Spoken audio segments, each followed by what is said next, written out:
Recently, I spoke to a few friends of mine who happen to be aspiring entrepreneurs who are planning to launch new businesses next year, and were inquiring about how to promote it on social media, but without doing so on video because they don't really like that sort of thing. I told them I had the perfect solution. Start with a podcast. Now, they were a little concerned about what all went into it, so I explained to them how Spotify for podcasters makes it simple, as you can record, edit, schedule, and grow your community all from your phone or from your computer or whatever else you want to use. Plus, if they wanted to monetize it, Spotify will even go out and find them advertisers. And the craziest part is, they do all this for free. So if you're like my friends, stop wasting time, start making money today by heading over to Spotify.com/podcasters or download the Spotify for Podcasters app today. Hey guys, welcome back to the show. In today's episode, I'm going to share with you a story about a strategy that made me a massive amount of money, but wasn't really sustainable over the long period of time. We'll talk a little bit about how trading is torture and the differences, and I guess what you can expect going from back testing or demo trading to the live markets, and how it's not as simple as it seems. Now, before we hop into it, if you don't do so already, make sure you subscribe to my YouTube channel. Just YouTube search Akil Stokes. I do a weekly video, or at least one at minimum each week, the Trading Edge video, where I share a few of the top trading ideas that are on my radar for the week ahead. I also tend to do these random midweek videos as well if we get some cool lessons covered in the live trading room. So make sure you head over to youtube.com/Akil Stokes and make sure you subscribe. All right, let's hop in. Dennis says, you stay in a relationship if the expectancy is positive. And I said, that's not actually true, right? Let me ask you this. Can you have a positive expectancy and still lose at trading? Does a positive expectancy, and a positive expectancy meaning that you go through your testing, your edge, your strategy has been proven to make money, right? Can you have a positive expectancy and still be a losing trader? And the answer is absolutely yes. Yeah, understand you can have the perfect strategy in the world, and this happens on a regular basis. You can have the perfect and best strategy in the world, and if it doesn't meet your philosophy or personality, you will fail at it unless you are extremely disciplined. Right? A lot of traders think that the only thing that matters is that it makes money, and you think that until you get into the fray, right? Until you get into the market and you realize how much trading psychology plays a role. And I'll give you guys this story where I traded this strategy. It was called the SOS, right? Strength of signal. And it was like a mechanical strategy. It was a trend following strategy. And, I had there was 3 different indicators. And when they all gave you the right signal, a little green arrow would pop up on your chart. If you want to buy it, a little red arrow would pop up if you're supposed to sell it, right? Simple as can be, right? Dummy proof, because I was a dummy proof. And it was a long-term swing trading strategy where on a regular basis, your target profit was really at minimum like 200 pips, 200 to 600 pips on a regular basis for target profit. So you can imagine sitting in these trades for very long periods of time. And I didn't really have a philosophy back then. I was just kind of like, trade whatever makes me money, right? I was kind of like what the comment that Dennis had, where it's like, if it makes money, do it, right? The whole Shia LaBeouf thing was like, do it, just do it. This was before then, I guess, but that's what it reminds me of. And this is before I knew about myself and how I was more naturally a counter trend trader. But I would be in these trades and I'm sitting in them, and again, they're long-term trend following trades. So I get the signal, okay, there, red arrow comes, let's sell it, baby. Yeah, hit that sell button. And then we're selling it. And then you leave your chart, right? You come back like a day later and you're up like 100 pips. You're like, oh yeah, doing the money dance, and you're all excited. And you come back another day later, and it's like 200 pips up. And you're like, oh, right? And with this particular strategy, you didn't really know where the target was going to be, because it was all based on like the changing of indicators, like with a moving average, and whatever other 3 indicators changed, it would give you the exit. So you're kind of like, it's kind of like a old school trend following system, where in trend following, typically you don't get out until the market goes against you, right? So I'd be sitting in these trades and I'd be up like 200 pips, 300 pips, 400 pips, right? Counting my money. And then I come back the next day and then the market would be only up 100 pips. So it would reverse 300 pips, and I finally got my signal to exit. And on one hand, you would think like, okay, well, Akil, you made 100 pips. That's great. Like, oh, I'd be super excited.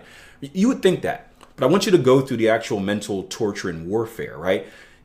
100 pips, right? Would all of you guys be excited for 100 pips? Like just on a regular trade, give me a yay or nay. Like nothing else taken into account. Just you made 100 pips, right? That's great. I want you to think about it like this. How great is 100 pips when you were up 400 pips first? Does it feel the same? Do you still think you'd be excited over 100 pips? Or do you think you'd be disappointed? Now, some of you guys are like, oh no, I'd still be excited, Akil. It's 100 pips. But you were up 400. And what happens is you don't look at it as making 100 pips. You look at it as losing 300 pips, right?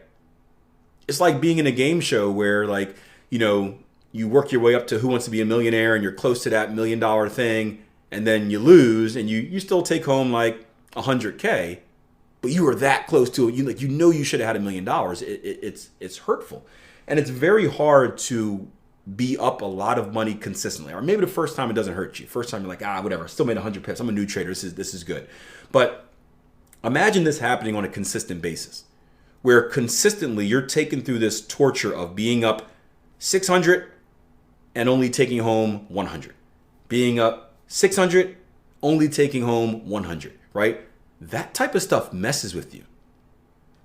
It messes with you because you're consistently having money taken away from you. Dennis says, then you have to consistently develop your strategy and rules. No, not at all. Nothing to do with that. You're following the rules. These are the rules of the strategy, Dennis. There's no changing and developing. No, that's the problem though. Because now you start looking at stuff where you're like, man, okay, I'm consistently up 600 or 400 and I get taken out for 100. The next trade runs and you're up 300. And what do you start doing? You're like, okay, well, I've seen this before. I go up 400. I only take home 100. So now I'm going to exit at 300. Before my strategies tells me to, just on my own, making my own decision, I'm going to exit at 300 because I've seen this before. It's going to go to 4, then I'm going to get taken out for 1, and I'm going to be mad. So I'm going to triple what I probably should bring home. And then you take home that 300. And then what happens on that trade?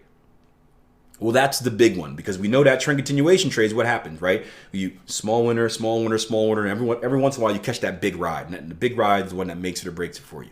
Now, all of a sudden, this is the trade where it rolled down 600, 800 pips, 1,000 pips, right? Big continuation.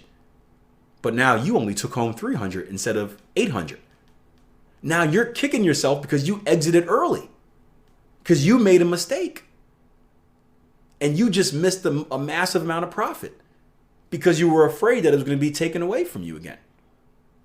And you can imagine the psychological drama that brings. And now you're killing yourself on both ends. And before you know it, you've gone into this spiral where you're no longer following your rules. You're trying to guess or pick and choose which of these trades is going to be the big winner.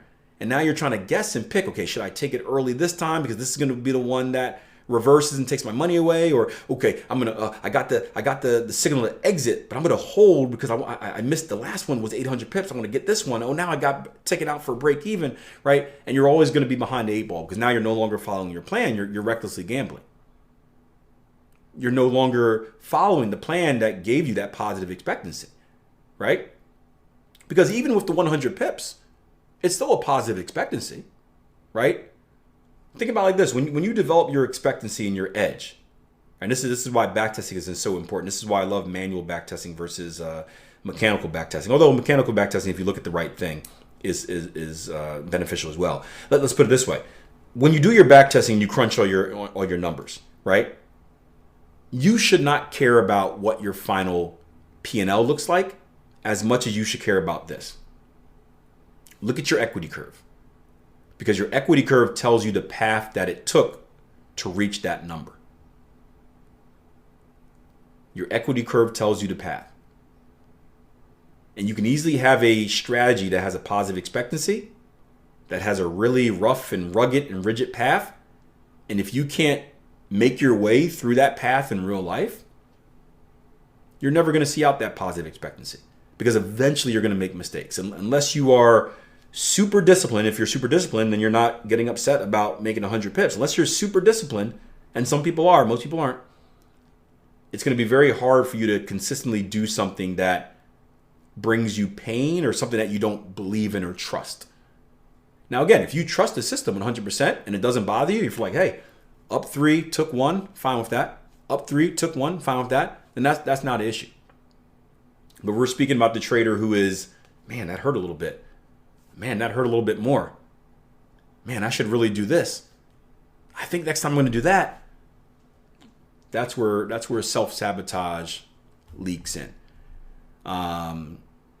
Gregory says, perhaps expectations are the problem. 400 pips is beyond what the market generally delivers on a single move. But no, not for this strategy. Not at all. Not for this strategy, Greg.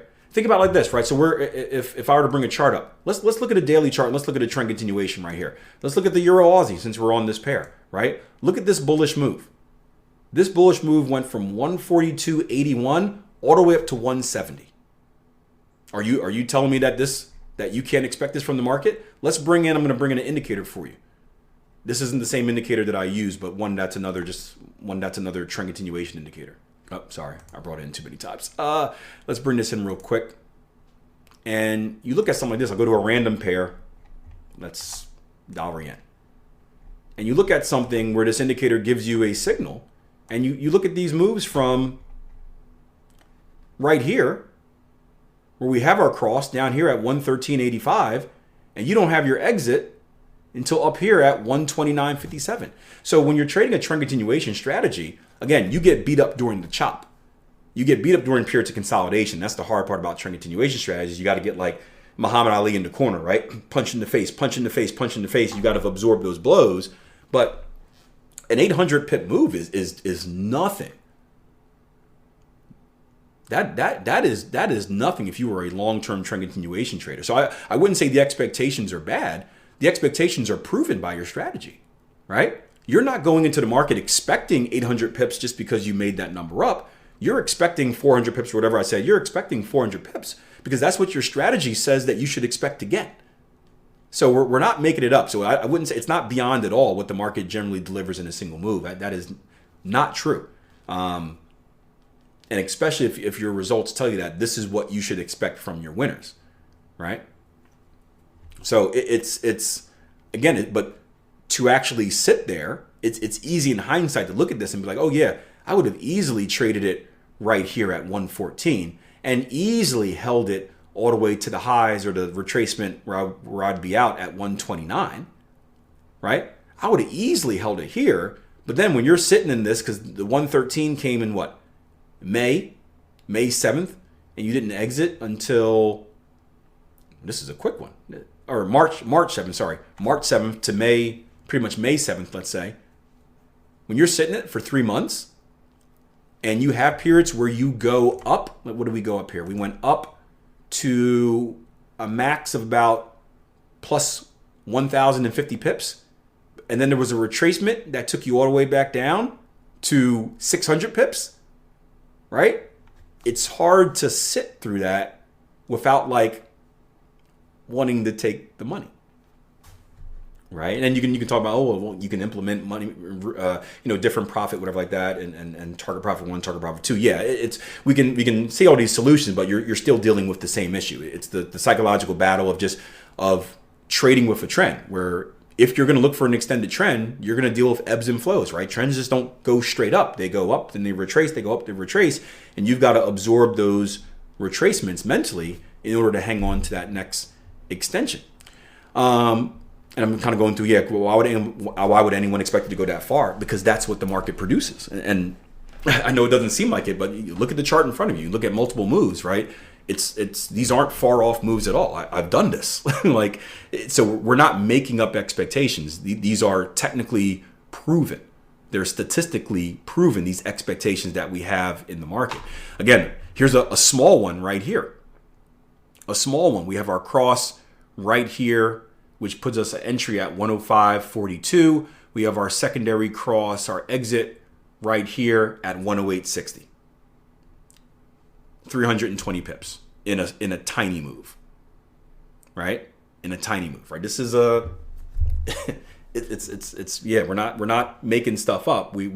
Our expectations are set by our results, our testing results. Blah, blah, blah, blah. That's like 2 to 3 months of sitting on a trade. Yeah. Why do you think I said it's not easy? and that's one of the point, Greg, is like I traded this strategy because I wanted to make a lot of money. And it proved to make a lot of money. And back then I thought, like, and my mentor was like this. My mentor was ex-military, and he was just like, you do what makes the money. Like, who cares about anything else? You do what makes the money. And I'm like, okay, I'm all about this money. I'm going to do what makes the money. I'm psychologically strong. I was an athlete. I was a football player, right? I know what I'm doing. And it was a completely different story when you're holding trades for weeks and months at a time. And this is what helped mold me as a counter trend trader, because one of the reasons I flock towards counter trend trading is because it's the in and out nature. Counter trend trading, I'm looking for short moves, right? So I'm looking for like retracements, relief. I'm not looking to catch an extension, right? By the definition of an extension, it is something that extends. It is something that, right? Can we all agree? Extensions are bigger than retracements. They have to be, correct? Trend reading 101. Extensions are bigger than retracements. So if you're a trend continuation trader where in general you're catching extensions versus a counter trend trader in general where you're catching retracements, the counter trend side puts me in trades for shorter periods of time. It gets me in and out. And one of the reasons I flocked towards counter trend trading was because psychologically it was easy for me, easier. Now, there's other hard aspects of it, of going against the grain and structure and all that sort of stuff, but it was easier to be in and out. It was very mentally challenging, like Gregory mentioned, to be in a trade for a month, for 2 months, for a couple weeks. I've been in this dollar Canada trade for over a week now. I don't like that. Typically, my trades are a couple days to maybe a week at most. Being in trades on a regular basis weekly, and then watching P&L get to extreme highs, up 1,000 pips, and then the next day coming back down, you're up 600 pips. It's not a bothersome the first time, but it wears on you, man. It's one of those death by 1,000 cut type of deals. It just wears on you. Like eventually, like it's like torture in a sense, where it's like, I've always heard this about torture. Not that I've experienced being tortured or torturing everyone that you know of, aside from the way I torture myself with the market. But I heard that everyone gives in to torture. That's what I've heard. And I've heard this from people that have unfortunately, been tortured. Everyone gives in to torture. It's all about how long you can last. And your job is to last long enough for you to get saved. And that's what I felt like during trading this, where it's like I can feel myself getting weaker each trade. Like each trade, I can feel those psychological. The first time I was fine with it. I can fight off those psychological battles. But each time it happened, I felt myself getting more and more like depressed and discouraged, and my discipline fading. Because it hurts, man. It hurts to consistently. We're not technically having money taken away from us because it's not our money until we cash out. But the feeling of being up, the high, the excitement of being up 1,000 pips. Like, I don't know if you guys know what it feels like. Like, it effing feels good. Like, it feels good. And then to have that feeling like taken away. I also noticed as an Everton fan with the amount of matches we've lost in like stoppage time, where it's like Luton Town this year is a good one, where it's like, we're up against Liverpool, we're going to win. We're up against Arsenal, we're going to win. Stoppage time goals. Oh no. It wears on you. And eventually you give up. You give in. If you're not, if you're extremely disciplined, you do it. And there are some people out there that are just like, look, man, Akil, I'm cool with it. But you stick with it. But yeah, you look at some of these moves out here. Again, the hard part about trend trading is also surviving the chop. And this is where, most people look at the moves I showed you where it's like, oh, that's 1,000 pipper, that's a 600 pipper. This strategy is easy. What you don't see is this area right here where it's in consolidation and you're taking loser after loser after loser after loser after loser. And the goal is to survive that loser until you get to the point like here where you can catch the next winner and take a trade from 112.89. Even this one's tough, right? This one went from 112.82 all the way down to 104.74. So 800 pips. But where did you actually get out at? You got out at 108.72. So half your profit was sucked up, 400 pips. This is tough. But people see these moves and they get excited. And they are exciting at the time, but you don't see what you have to go through to capture those moves. And for every great move that is captured in its full entirety, there's a bunch of hardship and torture that you got to fight through. And you don't know what that feels like until you do it in real life. You may think you do. You do not know what it feels like until you do it in real life. And it's harder than you would expect. Hope you enjoyed the show. Again, I share this not to scare you away, but one of the reasons I started this Trading Coach podcast was to share my personal experiences and the lessons that I learned throughout my trading journey with you guys, so hopefully you have a better idea of what to expect. And this was something that I never expected to happen, and well, learn the hard way that adjustments have to be made, and it's more than just about what makes you the most money. So hopefully this gives you a little bit of a warning and something to consider when you're thinking about going into trading. All right. Hope you guys enjoyed. Like I mentioned before you leave, rate, review. That's the biggest way to support the show. And I'll see you guys next episode.